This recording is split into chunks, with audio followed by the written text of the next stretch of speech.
Oke, selamat siang Bu. Siang. Di sini kami akan melakukan wawancara sama Ibu mengenai peserta didik yang di sekolah ini. Oke, kita langsung saja ke pertanyaannya akan ditanyakan oleh teman-teman saya. Baik Bu, sebagaimana yang sudah kita lakukan tadi terkait dengan angket tentang karakteristik peserta didik. Di mana di sini ada beberapa pertanyaan yang tentunya nanti akan kami tanyakan kepada Ibu. Yang pertama Ibu, bagaimana upaya Ibu sebagai guru untuk memahami karakteristik peserta didik itu sendiri? Yang pertama, saya akan melakukan pendekatan di setiap peserta didik. Setelah melakukan pendekatan, lalu saya melihat lagi ke lingkungan sosial mereka yang di dalam keluarga.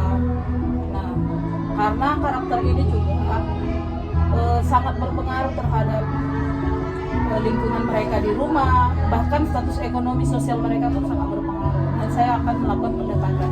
Itu saja sih, nanti dari situ kita dapat karakternya seperti apa dan kita arahkan mau kemana.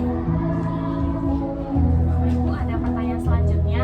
Di sini pertanyaannya, bagaimana guru berupaya untuk memahami teori belajar sebagai dasar pemecahan masalah dalam pembelajaran? Boleh diulang?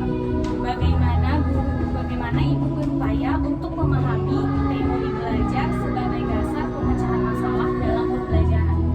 Oh, teori belajar. Sebagai pemecahan.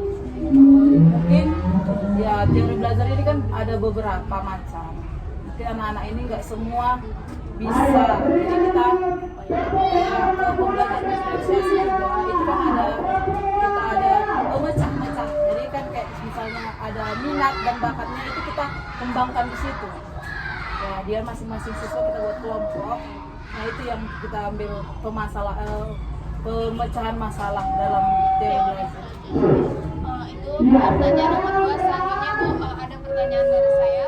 Bagaimana guru dalam menyelenggarakan penilaian pembelajaran? Bagaimana Ibu melakukan penilaian pembelajaran terhadap siswa kelas 3? Oh, kalau saya sih penilaiannya ada yang berupa penugasan, ada yang berupa diskusi, tapi kan nggak di setiap pembelajaran.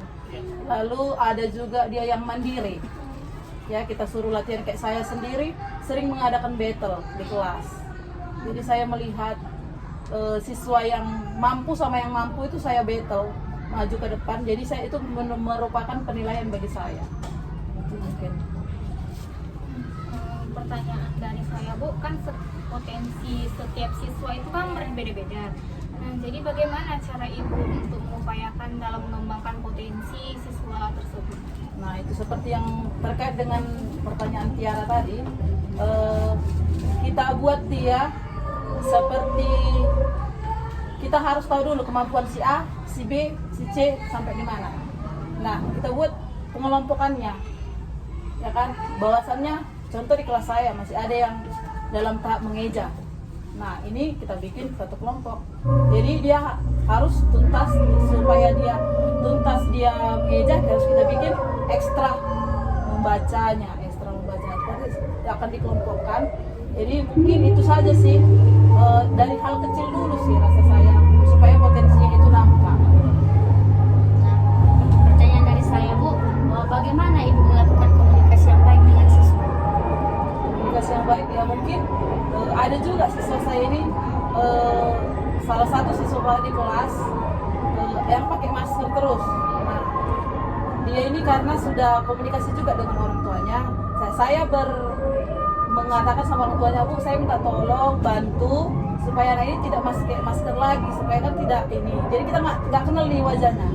Kalau minum pun hanya segini aja. Jadi saya berkomunikasi dengan orang tuanya, tapi orang tuanya menekankan bahwasanya kami pun sudah bilang dan kami maunya ibu yang menegur secara langsung. Saya sudah lakukan itu dengan pendekatan dulu. Memang dia suaranya kecil, tapi setelah saya bilang buka masker, pernah saya coba paksa, gitu kan. Saya karena sudah kasih pendekatan lembut, yang saya paksa, dia nangis. Dan itu mungkin menurut saya, ya nggak bisa dipaksa lah ini kan, gitu, sampai dia nangis. Jadi udah lama kelamaan ini, udah mulailah kuat suaranya. Dan kalau kita buka maskernya, dia nggak nangis lagi, sudah mulai agak tersenyum, tertawa. Mungkin pendekatan seperti, karena kan kita ini bukan hanya guru